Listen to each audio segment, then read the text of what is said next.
I've been seeing this infographic going around for a while, and I wanted to take a bit of a deeper dive into it. We'll take a look at the paradox, then go forward to Herbert Marcuse's response to it, then apply Marcusean repressive tolerance theory to several scenarios and see if there's any conclusions that might be drawn from it. What is Karl Popper's The Paradox of Tolerance?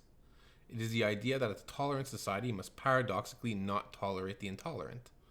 This popular infographic attempts to explain the paradox in a way that is easily digestible and to explain why people must not accept the extremes of tolerance. Let's break it down. Should a tolerant society tolerate intolerance? The example being used at the top makes it clear. There are two average, normal citizens of a tolerant society, and they are rather unhappy with the intolerant individual, the Nazi.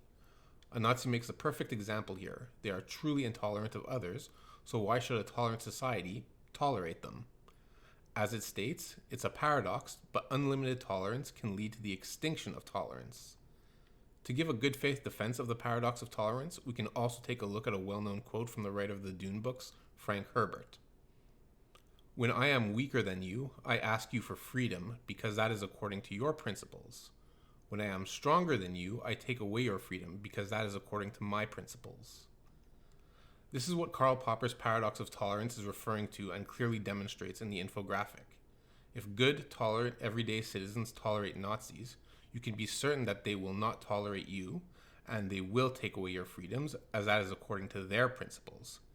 History shows us this, and it's undeniably true that this is what Nazis do. Certainly, a line should be drawn in tolerance when it comes to Nazis. The bottom two-thirds of the infographic lay out this argument. It depicts what happened when Hitler and the Nazis were tolerated, and the results of their intolerance spreading and destroying the tolerance of others in return. We can tolerate many, many things, but there is a line where we cannot tolerate further and must be intolerant to those who cross that line, those who are truly intolerant towards others. The paradox has come full circle, and the good citizens of the tolerant society have themselves become intolerant, albeit only in one situation, and one that's easy to agree is a necessary step. Now, Popper came up with this paradox and was published in 1945, which is unsurprising given that World War II had just ended. Following that, in 1965, Herbert Marcuse comes along. Who is Marcuse?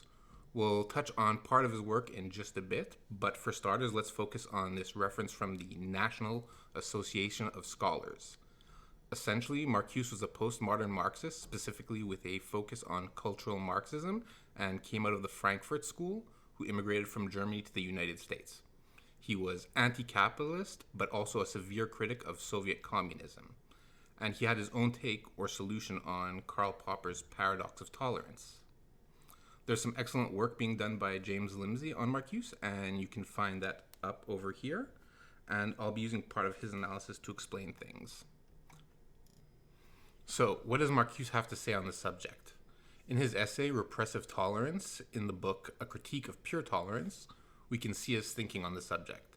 The best way to understand this is through his views on art and the answer his ideas and theory provide to Popper's paradox. So let's break down his theory and put it into more easily understandable terms. He says, the danger of destructive tolerance, of benevolent neutrality toward art has been recognized. The market, which absorbs equally well art, anti-art, and non-art, all possible conflicting styles, schools, forms, provides a complacent receptacle, a friendly abyss, in which the radical impact of art, the protest of art against the established reality, is swallowed up. What is Marcuse saying here? Well, he uses several terms here: art, anti-art, and non-art, and other possible styles of art. The market, however, does not differentiate between these. People like the art they like. Whatever quality makes something art or non-art, the market ignores that quality completely. To Marcuse, this is unacceptable. There's art, and then there's various other forms of non-art masquerading as art. He refers to this as destructive tolerance because of the benevolent neutrality towards art in general. Art is good, but non-art masquerading as art is bad. But almost no one cares about this. People appreciate or purchase art often based on its aesthetic qualities alone, or for whatever reason the work appeals to them in the first place. This is the complacent receptacle, a friendly abyss he refers to. Art and non-art get mixed together, no one cares, and the difference between art and non-art that Marcuse cares about is essentially destroyed in the free market paradigm. And he goes on to say, however, censorship of art and literature is regressive under all circumstances. The authentic oeuvre is not and cannot be a prop of oppression, and pseudo-art, which can be such a prop, is not art. Here, Marcuse is pointing out that censorship of art and literature is regressive under all circumstances, as in censoring, banning, removing, blocking access to art and literature is a very, very bad thing under all circumstances. This is a very commonly accepted notion, a view that should be familiar to most people. However, this is where we find his answer to Popper's paradox of tolerance. By Marcuse's definition, an authentic oeuvre is not and cannot be a prop of oppression. Certainly an authentic oeuvre is a masterpiece. It must be art, and the metric he's judging this quote-unquote real art by is that it cannot be a prop of oppression. That is to say, under no circumstances can real art be used to oppress. That is what grants the work the title of art for Marcuse. Equally, he points out that the metric which we can judge non-art by is that it can be used to prop up oppression. If an artistic work can be used in even the most minute manner to somehow prop up oppression, imagined or not, then it is non-art or anti-art. This is why Marcuse does not like the benevolent neutrality the market has towards art. It does not care what is art or non-art. It only cares for what someone wants to look at or purchase. Now, if we go back just a little, we can see how Marcuse is attempting to solve Popper's paradox. Censoring of art and literature is regressive under all circumstances. But according to Marcuse, all that art that is quote-unquote non-art, that's not really art at all, and therefore can be censored without consequence. Non-art, to Marcuse, is literally not art, and therefore subject to censorship. In fact, it would be regressive not to censor it, in Marcuse's view. This is how he steps around censorship being regressive. He just shuffles all the things he does not like into the category of non-art. So, why does this matter? Well, let's take a look at some examples that might fit with Marcuse's theory about art and non-art and see what we come up with. I find the more easily understandable example to go to would come from fiction. Frank Herbert certainly hit the nail on the head and is regarded as one of the best science fiction authors. But let's bring it a little closer to home. We have a perfect example that should be familiar to many people from the film V for Vendetta.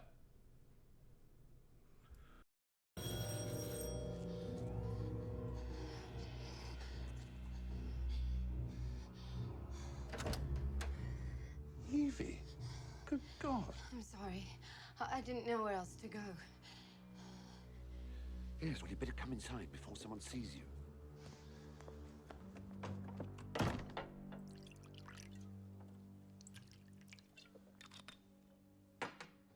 Cheers. Gordon, I know every cop in this country's looking for me. I know it's horrible for me to come here to put you in this situation. Evie. If they find me here, you could be in terrible trouble. Evie, listen to me. If the government ever searched my house, you would be the least of my problems.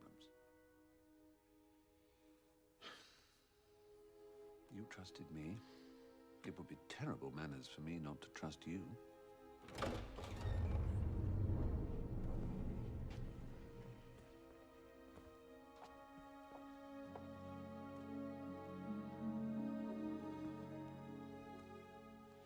Oh my God.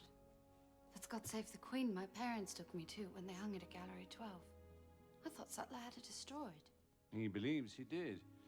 Cost me more than this house. But no matter how bad I feel, it always cheers me up. What is that?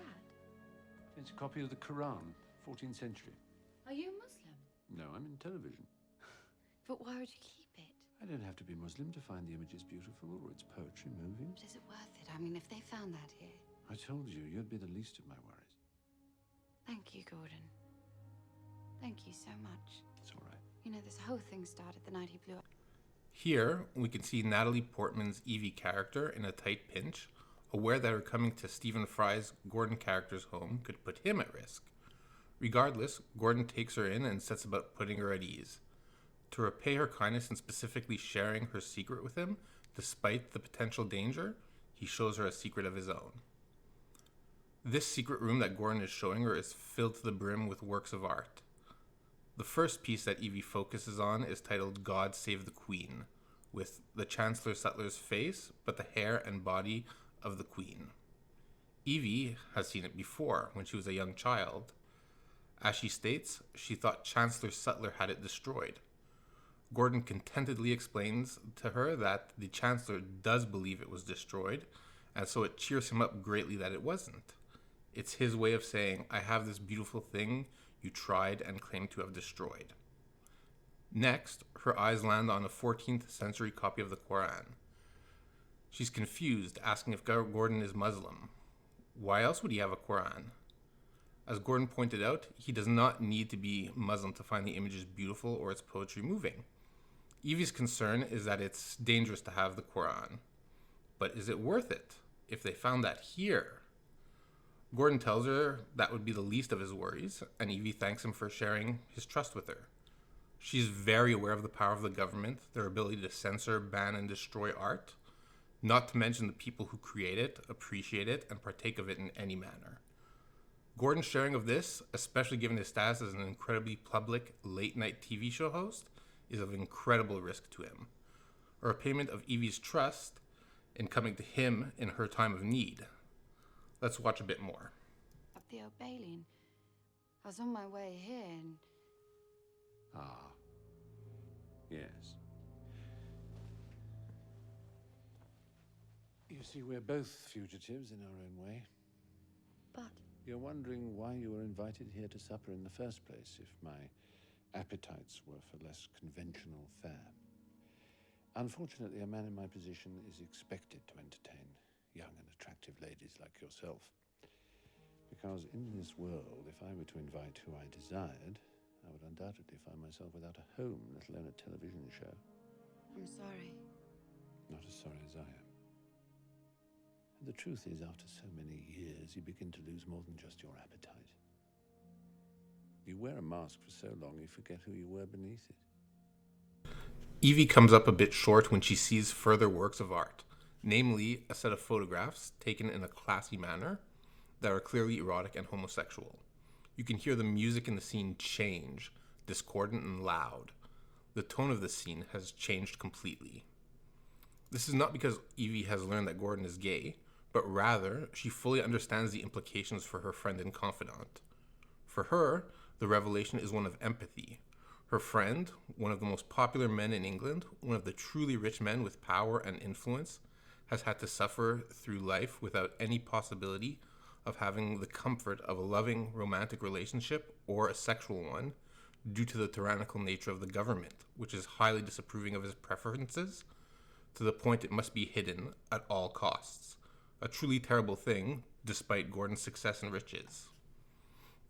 As we just saw, Gordon is deeply hurt by this.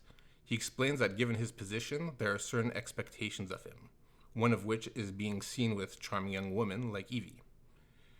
He must be seen to engage with women, as his lack of engagement would likely lead to questions being asked that could land him in very serious problems, further curtailing of his freedoms at the least and death at worst. As he went on to say, the oppression he faced for his entire life not only caused a loss of appetite, but it was the mask that he was forced to wear publicly, and it eroded who he truly was beneath it. Keeping up that mask, the presentation, eroded who he was via oppressive methods. So, what does Marcuse have to say about this? Is the art Gordon has collected in secret real art, or the pseudo art that can be used to oppress? To give a fair and good faith attempt at attempting to apply Marcuse's theory of repressive tolerance, we'll look at the two possible narratives. One where Gordon's art is the real art, an art that cannot be censored for it would be regressive in all situations, or pseudo art, which can be used to prop up oppression and is better off or should be censored. If all of Gordon's art is real art, according to Marcuse, it cannot be used for the purpose of oppression, as real art cannot contain that specific quality. The mockery of the tyrannical Chancellor Sutler in the painting of God Save the Queen, the religiousness of the 14th century Quran, or the non-heterosexual erotic photographs, if they are Marcuse's real art, would be considered authentic artistic oeuvres.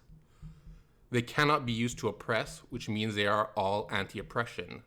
This reading of Marcuse's theory states that the government is oppressive and must needs be overthrown, as real art is being used to oppress.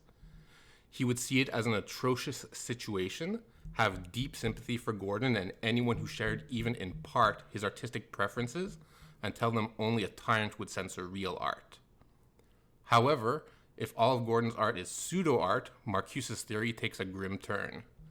Every artistic work in Gordon's secret room would have the quality of propping up oppression. The painting God Save the Queen's mockery of the tyrannical Chancellor Sutler would be perceived as propping up oppression of the state and its people.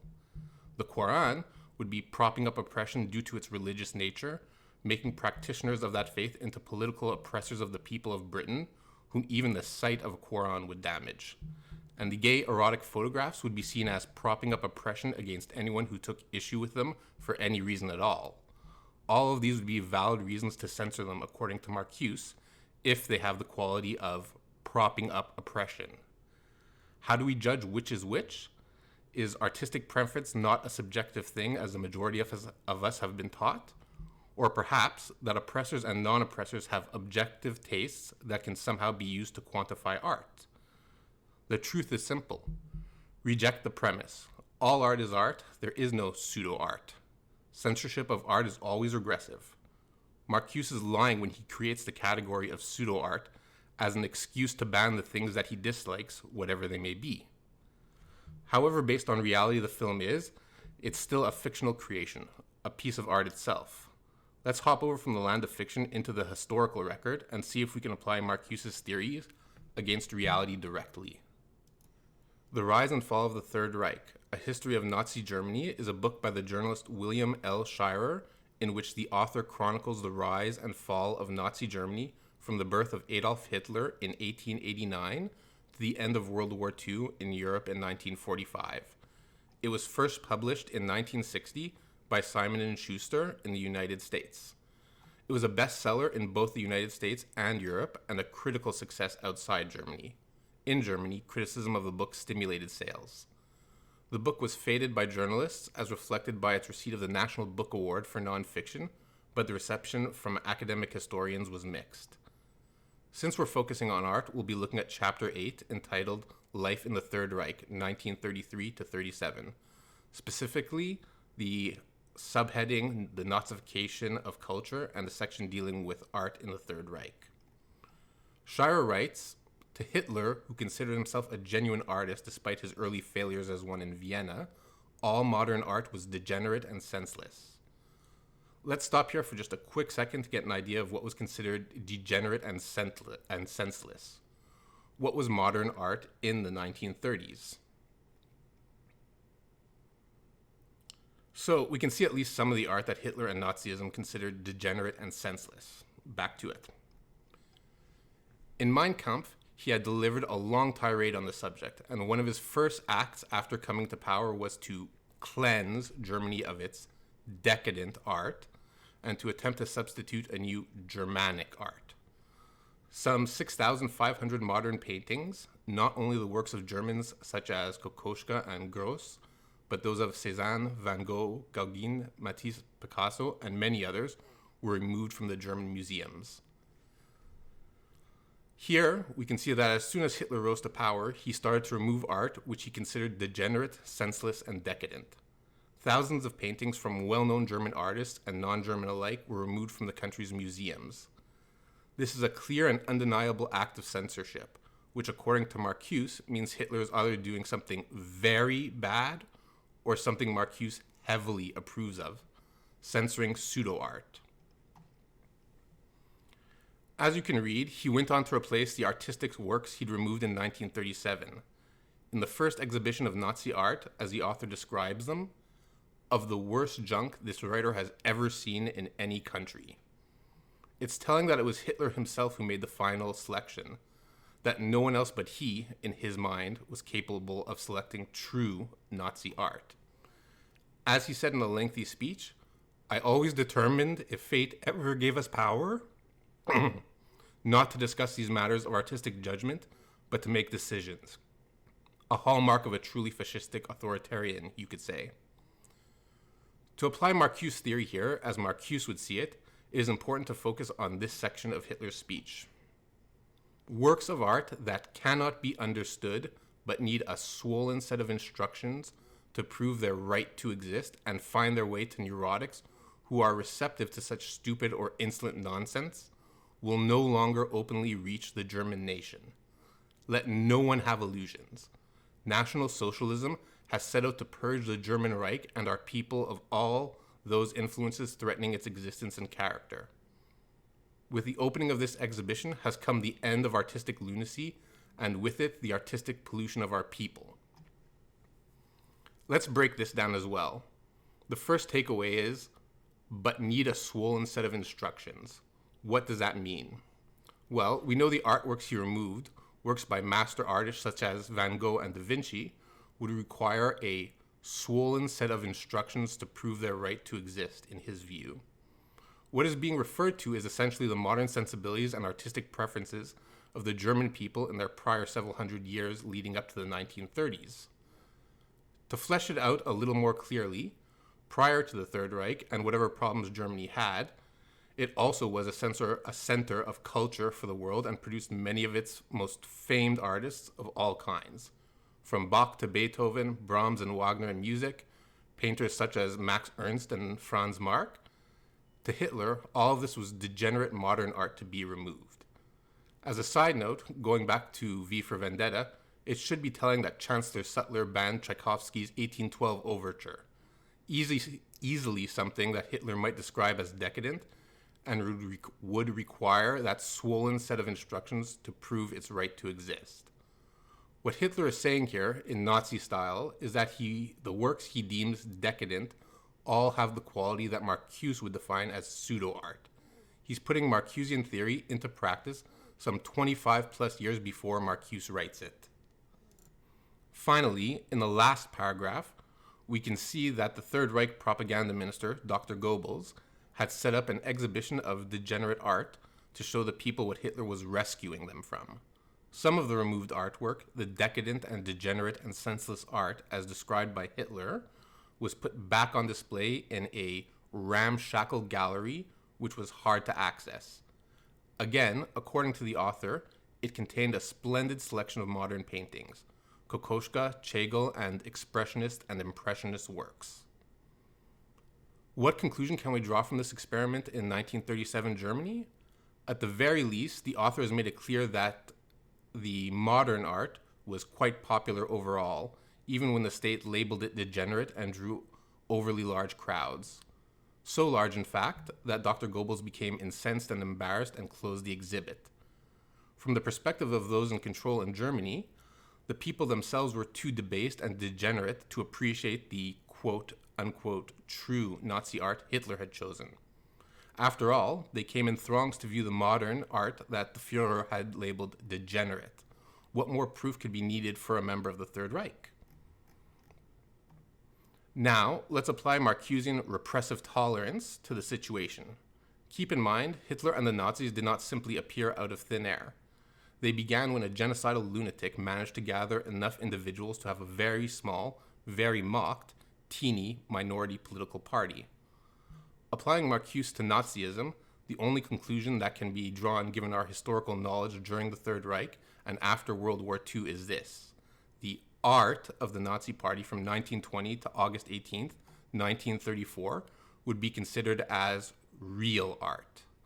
From August 19th, 1934, it would be considered as almost real art. Marcuse's theory would place the Nazis as the oppressed, those whose art was real, as horrifying a thought as that is. However, what should stand out here is there were hundreds of years of history and culture that culminated in the modern art that Hitler found so disgusting. By Marcusean definitions, Nazi art became contaminated, however infinitesimally, by history entering it, starting its transformation into pseudo-art. Meaning, we need a little more Marcuse for that. Here's a little bit more of Marcuse's theory on repressive tolerance. Essentially, he is stating that real art can become pseudo-art when there is cause to. When is there cause?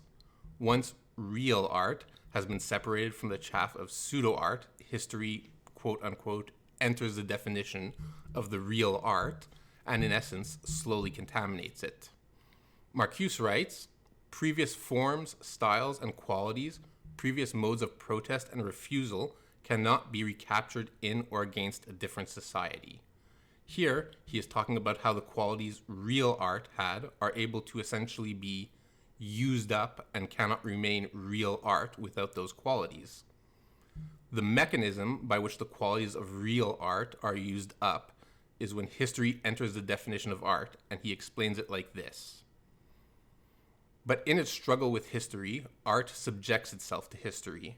History enters the definition of art and enters into the distinction between art and pseudo-art. Thus, the moment when Hitler takes power in Germany is simultaneously the exact same moment that the Nazi art, in its struggle with the then contemporary modern German art, goes from real art to pseudo-art, if only by a minuscule fraction for the time being. What this ends up meaning is that Marcuse's theory of repressive tolerance has an objective criteria for what is real art and what is pseudo-art, and can define it by specific qualities. Real art can become pseudo-art and vice versa. In fact, there are only two options: to swap between real art and pseudo-art, or to be censored in one form or another. There are no other options. What should we take away from this? That repressive tolerance is nothing but a blueprint for a continuous cycle of fascistic and authoritarian uprisings. Because the moment one uprising is complete, the seeds of the next begin to grow. The moment Marcuse's oppressed is no longer oppressed, by his own definitions, they become the new oppressor. If Germany's previous oppressor's art lasted hundreds upon hundreds of years, Hitler's would last but a blink of an eye in comparison. If we use time as a measure, the Third Reich lasted for 11 years. If it took hundreds of years for Germany's previous oppressor's art to finally be seen as oppressive, then Hitler's art was transformed from the real art to pseudo-art in a relatively very small fraction of time. This is unsurprising, given the abomination that was Nazi Germany. Of course, it wasn't just art drawn by Jewish people that Hitler censored, but anything even remotely relevant to German culture in the decades preceding the Third Reich, which he felt were an abysmal failure on virtually every front. Van Gogh and Da Vinci and Picasso had to go as well, all of the above being categorized as some of the best artists humankind has ever produced. Clearly, there was a madness at work in Germany during that period, one that is difficult to understand or grasp, especially to modern sensibilities over 3/4 of a century later. Equally as clear is that going back to V for Vendetta, Chancellor Sutler is clearly a Hitler-type fascistic dictator, and that even the modern Britain could fall prey to a disaster much the same as Germany had done.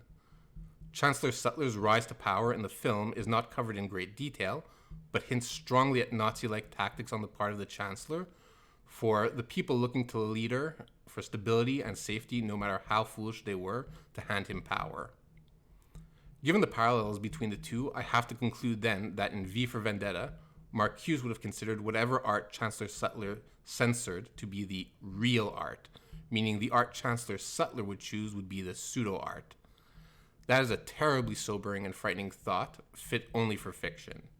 Except, according to Marcuse, which category would these two artistic endeavors fall under? Real art or pseudo-art?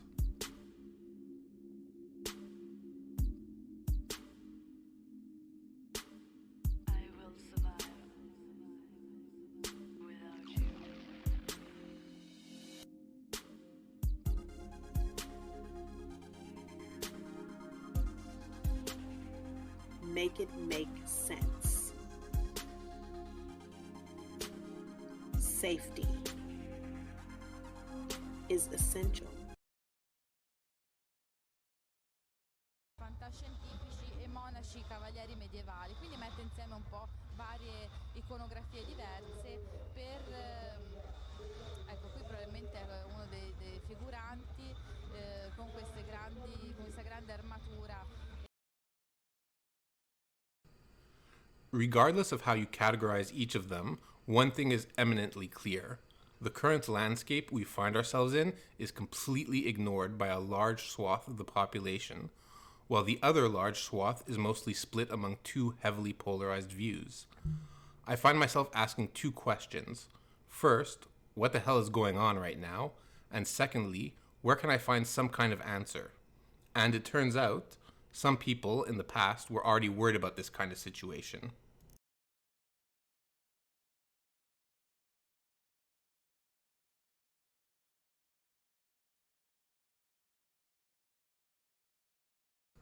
The United States founding fathers were aware of the potential of this situation at the least. Of course, we're going to go back to fiction here, though this time based directly in history. The miniseries on John Adams is based on a book of the same name by famed American historian David McCullough, winner of a Pulitzer Prize for biography or autobiography. While the miniseries is very well based in reality, it does take some creative liberties. It is one of these conversations, a conversation between John Adams, Thomas Jefferson, and Benjamin Franklin, that is of rather large significance in relation to Marcuse's repressive tolerance, and I think is worthy of paying attention to. Let's take a look. I expect that any constitutional document that emerges from Philadelphia will be as compromised as our Declaration of Independence. I am increasingly persuaded that the earth belongs exclusively to the living, and that one generation has no more right to bind another to its laws and judgments than one independent nation has the right to command another. So, what's Jefferson discussing here? Marcuse's take on Jefferson's quote here would be one of moderate agreement then. Not every generation is going to be a revolution, but when a revolutionary generation comes around, it absolutely has the right to overthrow the previous generation. This is in line with Jefferson's commentary that each generation should be treated as a distinct nation. So in the same way that New Zealand can't tell Norway how to live, neither can successive generations. But surely the Constitution, as it did with the ones we wrote for our own states, is meant to establish the stability and the long-term legality essential to the continuation of civilized society. Adams' point here might be more plainly put as, hey, we just fought a revolution, created a country, and then made a constitution. We know we needed governance for stability, for the rule of law. Now you're telling me maybe you got some of the base ideals wrong, Mr. Self-Evident Truths? Adams is confused and taken aback.